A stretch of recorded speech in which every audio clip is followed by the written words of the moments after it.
જય માતાજી મિત્રો, સ્વાગત છે તમારું આજના આપણા એક નવો વ્લોગ વિડીયોની અંદર। અને આજનો વ્લોગ વિડીયો આપણે ચાલુ કરેલો છે જે આપણું ખેતરમાં ઘર છે ત્યાં, બરાબર। તો આપણું જે ઢાબાવાળું મકાન છે ત્યાંથી થોડેક જ દૂર આપણું જે ખેતરમાં ઘર છે, નાનું એવું ખેતરમાં રહેવા માટે છાપરાવાળું જે ઘર છે ત્યાં આપણે વ્લોગ વિડીયો આજે શૂટિંગ કરીએ છીએ, બરાબર। એટલે કે સ્ટાર્ટ કરેલો છે। અને આજનો વ્લોગ વિડીયો મિત્રો સાંજે 5:30 વાગે વ્લોગ વિડીયો સ્ટાર્ટ કરેલો છે, જે આપણું ખેતર છે ત્યાં ઘરની અંદર, બરાબર। આ બાજુ નળિયા થાપડાવાળું ઘર છે ત્યાં। તો જૂના જે ચાહક મિત્રો છે એમને ખબર છે કે આપણે વ્લોગ વિડીયો જે છે અત્યારે ક્યાં શૂટિંગ કરી રહ્યા છીએ, બરાબર। તો નવા ચાહક મિત્રોને કદાચ ના ખબર હોય તો વ્લોગ વિડીયો જેમ જેમ જોશો આપણી ચેનલની અંદર એમ તમને થોડી ઘણી ડિટેલની સાથે ખબર પડતી રહેશે આપણા વ્લોગ વિડીયોની જે રિયાલિટી છે એ, બરાબર। તો વ્લોગ વિડીયો અત્યારે આપણે 5:30 વાગ્યે સ્ટાર્ટ કરેલો છે અને આજની તારીખ છે 25/6/2026, 25/6/2026 અને 5:30 વાગ્યે વ્લોગ વિડીયો જે છે આપણે સ્ટાર્ટ કરેલો છે। તો મિત્રો આજે આપણે વાત કરવા જઈ રહ્યા છીએ ફરી એકવાર ખેતીનું રહસ્ય। તો મેં તમને આગળનો જે આપણો વ્લોગ વિડીયો હતો એની અંદર મેં તમને કીધું હતું કે મિત્રો બિયારણ આ તે બધું હોય, બરાબર। અને ખેતીનું રહસ્ય આખું અલગ છે। જેવી મહેનત કરો એવું ફળ મળે। તો તમામ ચાહક મિત્રોને જણાવવાનું કે જેવું આપણે બીજ વાવીએ એવું આપણને મળે, બરાબર। એ મળે, વૃક્ષ થાય કે ગમે તે થાય, બરાબર। જેવું બીજ રોપો એવું એ થાય, બરાબર।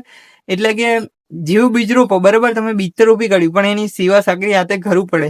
એટલે કે મતલબ કે તમે ખેતરની અંદર જો ખેતી તો કરી નાખી, બરાબર, તો એની સેવા પણ કરવી જરૂરી છે, બરાબર। એની પાછળ નીંદામણ, ખોળ આ તે, પછી ગોળ આ તે બધું ઘણું બધું મારવું પડે, બરાબર। જેનાથી ગોળ મારવું પડે, ખેતરની અંદર ઘાસ હોય આ તે નીંદણ કરવું પડે, પછી ઘણું બધું એવું ખાસ ધ્યાન રાખવું પડે, બરાબર। જેથી કરીને એની પાછળ ટકેલું પણ રહેવું પડે, બરાબર।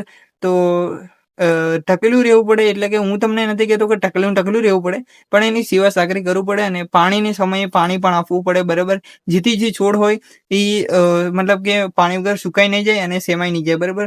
તો એની ઘણું બધું ધ્યાન રાખવા જેવી બાબતો છે, જેમાં આપણે બિયારણનો કોઈ દોષ ના કાઢી શકીએ। કદાચ પાણીની અસગવડને કારણે કદાચ જે છોડ કે આ તે હોય, બરાબર, એ કદાચ સુકાઈ જાય, ગમે તેનો હોય, શાકભાજીનો હોય, ચાહે મકાઈનો હોય, બરાબર, કે ચાહે ઘઉંનો આ તે, બરાબર, જે પણ છોડ હોય, બરાબર, જેને પાણી ના આપો અને જે નાનું હોય એનો વિકાસ હજુ થયો ના હોય તો તમે બિયારણને પછી ભૂલ કાઢો, બરાબર। પાણી સમય ના મળે પછી ઘણા દિવસો પછી તમે પાણી પાછા આપો ને તો જે છોડ છે મતલબ કે વિકાસમાં થોડો ડીમ પડી જાય, બરાબર।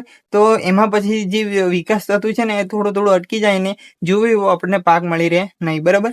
તો ઘણું બધું ધ્યાન રાખવા જેવું છે અને ખેતીની અંદર તો ખાસ કે જેવું તમે મહેનત કરો એવું આપણને ફળ મળે, બરાબર। તો મહેનત પણ સાથે સાથે કરવી જોઈએ અને આપણે મતલબ કે હોશિયાર પણ રહેવું પડે, બરાબર। ઘણી બધી બાબતોનું ધ્યાન રાખવું પડે છે, બરાબર।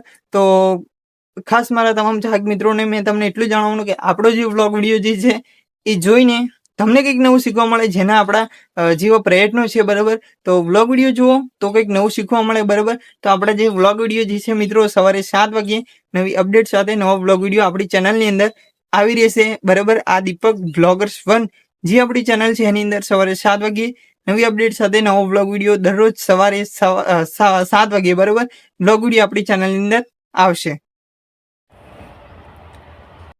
તો મિત્રો આપણે જ્યારે પણ ખેતરની અંદર વાવેતર કરીએ, મતલબ કે ચાહે શાકભાજીની કરો કે તમે જે આપણે મકાઈનું આ તે અનાજનું વાવેતર કરો, બરાબર, ત્યારે ખાસ અવશ્ય કે જે છાણિયું ખાતર હોય છે ભેંસોને આ તે, બરાબર, તે છાણિયું ખાતર નાખવું ખેતરની અંદર જરૂરી છે, જેનાથી તમારું જે અનાજ જે મતલબ કે મકાઈ ઘઉં આ તે હોય, બરાબર, કે અનાજ જે છે એ સારી રીતે સારો એવો પાક મળી રહે, બરાબર। અને શાકભાજી કરો તો શાકભાજીનું પણ સારું થઈ રહે, બરાબર, સારી રીતે શાકભાજી થાય, મતલબ કે બરાબર, સારી એવી રીતે મસ્ત મજાના છોડિયા થાય અને પાક પણ એવો સારો થાય, બરાબર।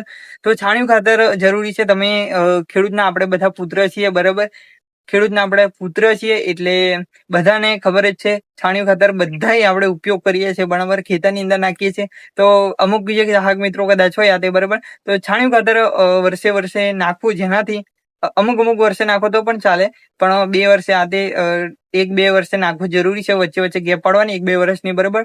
તો અને તમે નાખો તમારી ઈચ્છા, બરાબર, જ્યારે તમે જે રીતના ખેતી કરો, પણ 1-2 વર્ષે નાખવું જરૂરી છે। તો છાણિયા ખાતરનો બને એટલો ખેતરની અંદર મતલબ કે વાવી દેવું આ તે નાખવું, બરાબર, ખેતરની અંદર, જેનાથી આપણો પાક ભાઈ સારો થાય, બરાબર। તો ખાસ મારા ચાહક મિત્રોને જે પીલું ખાતર વાપરો છો એના કરતા આ ખાતર વાપરશો તો પણ તમારે વધારે સારું રહેશે. આપણે કોઈનો વિરોધ નથી કરતા અને આ જે ખાતર આદે છે એમનો કોઈ વિરોધ નથી કરતા.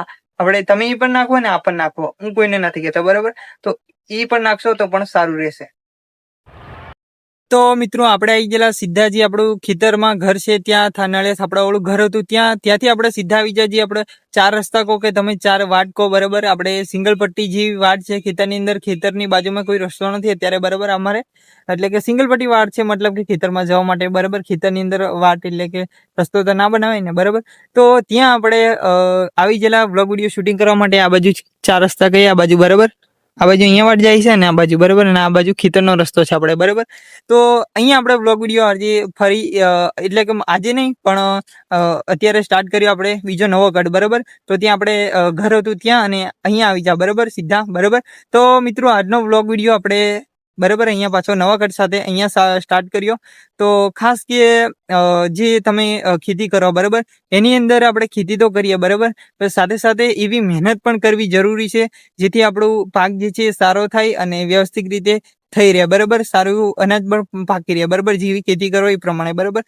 ખેતી કરો એની સાથે સાથે મહેનત પણ જરૂરી છે. અને મેં તમને આગળના વ્લોગ વિડીયો હતો આપણો ખેતીનું રહસ્ય ભાગ 1, એની અંદર મેં વ્લોગ વિડીયોની અંદર ફૂલ ડિટેલ સાથે વાત કરી હતી કે જેમ મહેનત કરશો અને એવી રીતના મતલબ કે ફૂલ ડિટેલ સાથે વ્લોગ વિડીયો અપલોડ આપણે કરેલો છે. જોવાનું બાકી હોય તો જોઈ લેજો, જોવાનું ભૂલતા નહીં, બરાબર. ખેતીનું રહસ્ય ભાગ 1 છે, બરાબર.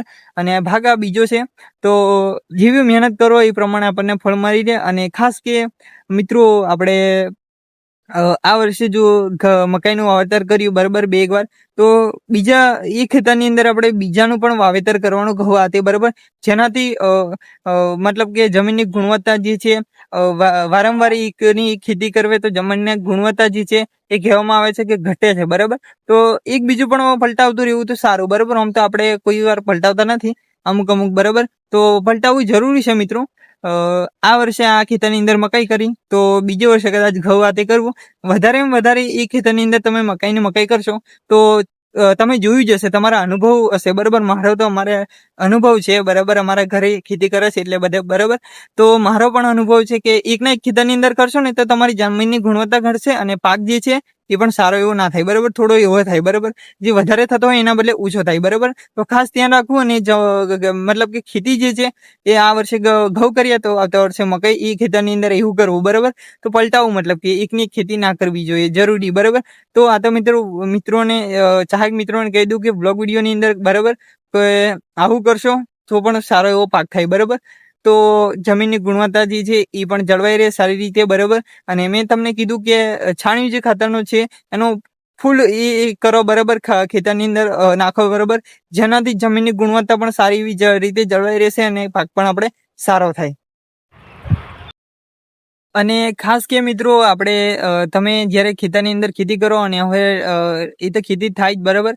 જેવી મહેનત કરો એવી રીતે ખેતી થાય. અને ખાસ કે આપણે પાણી જે, બરાબર, ટેકનોલોજીનો વધુ પડતો ઉપયોગ છે આપણા દેશની અંદર, બરાબર. અને ટેકનોલોજીનો વધુ વિકાસ થાય એવું આપણે ઈચ્છીએ છીએ, બરાબર. તો ટેકનોલોજીનો વધારે વિકાસ થયો છે અને વિકાસના કારણે બધી ટેકનોલોજી પણ સારી રીતે થઈ છે અને દેશનો પણ વિકાસ થયો છે. તો તમામ ચાહક મિત્રોને એટલું જાણવાનું મારી ખાસ નમ્ર વિનંતી છે મિત્રો, આપણે બોર છે, પછી તે કુવા જે છે તમને, બરાબર, વીજ લાઈન જે છે એનો એના મદદ સહારાથી, બરાબર, વીજ લાઈન એટલે કે મતલબ કે લાઇટ જે છે, બરાબર, એની મદદથી આપણે મોટર જે છે, બરાબર, અને કુવાની અંદર, બરાબર, એ તે મોટર, બરાબર, આ તે મશીનોનો પણ ઉપયોગ થાય છે. જો પહેલાના સમયની અંદર આપણે મશીનોનો ખાસ વધુ ઉપયોગ કરવામાં આવતો હતો, બરાબર, તે સમયગાળાની અંદર વર્ષો પહેલા, બરાબર. અને અત્યારે પણ અત્યારે બધા એની પાસે મશીનો હશે, બરાબર, 5ના 10ના તે, બરાબર. જે મશીનો જે છે એની મદદથી પણ આપણે પાણીને કુવામાંથી કાઢી શકાય. અને જે ટેકનોલોજીનો ઉપયોગથી આપણે જે મોટરો આતે આવી છે, બરાબર, તો એના કારણે પણ આપણે સારી રીતે ખેતરની અંદર પાણી આતે આપી શકીએ. તો ખાસ મારા તમામ નવા ચાહક મિત્રો તથા બધા જ નવા જૂના ચાહક મિત્રોને જણાવવાની કે મારી નમ્ર વિનંતી છે કે મિત્રો તમે પાણીનો તમને સદઉપયોગ કરો, બરાબર. પાણી તો મળે છે, બરાબર, કુદરતી રીતે, બરાબર છે, કુદરતી રીતે, બરાબર. પાણી તો મળે જ છે અને મળશે, બરાબર. પણ તમે સદઉપયોગ કરો જેનાથી પાણીનો પણ બચાવ થાય અને બીજાને મદદરૂપ થાય. મેં તમને આગળનો આપણો બ્લોગ વિડીયો હતો એની અંદર કીધું કે અમુક જે વિસ્તારો જે છે એની અંદર પાણીની ઘણી અછત છે. જેમને અછત છે એમને અનુભવ જોજો, એમને ત્યાં તમે રિયાલિટી ત્યાં જઈને જુઓ ને તો પછી આપણને પાણીની કિંમત સમજાય. બરાબર, કોઈ વાર તમે ફરવાથી જગ્યા ઉપર ગયા હોય, બરાબર, તો ત્યાં તમને પાણી આતે ઘણી બધી તરસ લાગી હોય ત્યારે તમારો ખુદનો અનુભવ હોય તો તમને ખબર પડે, બરાબર, આતે બરાબર કે પાણીની કિંમત શું છે. બરાબર, તો બને એટલો મારા તમામ ચાહક મિત્રોને નમ્ર વિનંતી છે ફરીથી એકવાર કે પાણીનો તમે સદઉપયોગ કરજો ખેતીની અંદર, જેનાથી પાણીનો બગાડ ના થાય અને જે પાણી છે એ બીજાને મદદરૂપ થાય અને બીજાને મળી રહે. તો પાણીની અછત આતે છે તો અમુક જે વિસ્તારો જે છે એની અંદર પાણીની વધારે અછત થાય છે. બરાબર, તો તમામ મારા ચાહક મિત્રોને મેં તમને કીધું કે પાણીનો સદઉપયોગ કરજો. બરાબર, અને આજનો વ્લોગ વિડીયો જે છે મિત્રો એ વધારે લાંબો થઈ જશે તો આટલે આપણે પૂરો કરીએ છીએ. તો આજનો બ્લોગ વિડીયો બસ આટલે ટૂંકમાં પૂરો કરીએ છીએ. તો મળીએ કાલે, આવતીકાલે નવા અંદાજ સાથે, નવા બ્લોગ વિડીયો સાથે, નવી અપડેટો સાથે સવારે 7 વાગ્યે. તો કાલે મળીએ આવતા નવા બ્લોગ વિડીયોમાં. જય માતાજી, જય શ્રી કૃષ્ણ, રાધે રાધે, જય શ્રી રામ.